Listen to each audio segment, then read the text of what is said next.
For the 19th year in a row, UK vehicle CO2 emissions have declined. Carbon tailpipe emissions fell to an all-time low in 2016, with cars averaging just 120 grams per kilometre, according to a report by the Society of Motor Manufacturers and Traders. This beats the previous year by 1.1%, and the figure also shows emissions to be down by more than a third since the year 2000. Average new van CO2 has reduced by 1.9%, showing the amount of emissions to be at 173.7 grams per kilometre. This is ahead of the deadline set for the pan-European target of 175 grams per kilometre. 4 electric rapid response vehicles are set to be trialled by the North West Ambulance Service. It will be one of the first ambulance services to introduce electric cars to its rapid response fleet, and it's expected to save up to £2.5 million in fuel costs over 4 years. The BMW i3 model has a system in place to extend its mile range, but this will only be used in extreme circumstances. Shell has unveiled its first hydrogen refuelling station in the UK, with plans to open 2 more. The new station is located on the M25 at Cobham Service Station and has been supplied by ITM Power. It is the first fully branded public hydrogen refuelling site in the UK, and it has been introduced to the country following the success of sites in California and Germany. Projects in the US, Canada and Austria are also in the pipelines for Shell, as well as other places.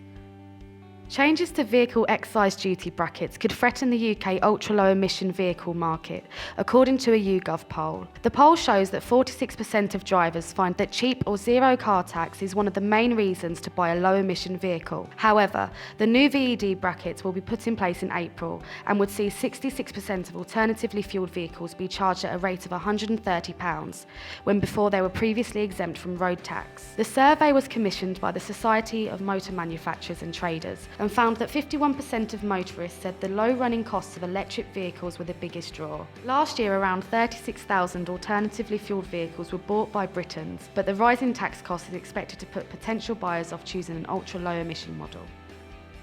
Milton Keynes has been chosen as the location to host the EV Experience Centre, the UK's first shopping centre multi-brand showroom.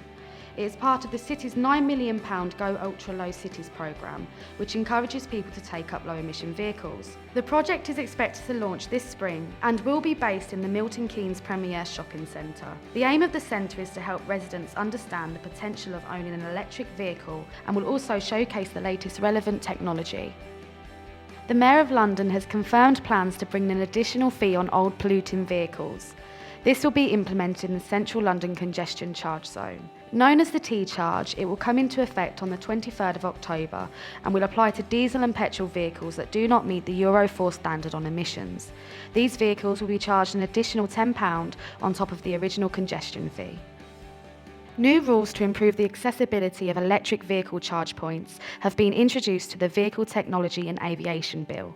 It aims to provide easier access to infrastructure for electric vehicles, which means ensuring the right infrastructure is in place for its growing market.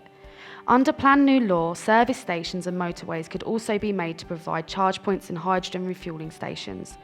The bill also laid out new insurance rules for self-driving cars. This will see a single insurance for automated vehicles, which would mean both the driver and the car is covered when in automated mode. This means that if someone is involved in a collision with a self-driving vehicle, they will be able to receive compensation quicker and easier. For more news and features, visit greenfleet.net, and for more video content, visit greenfleet.tv.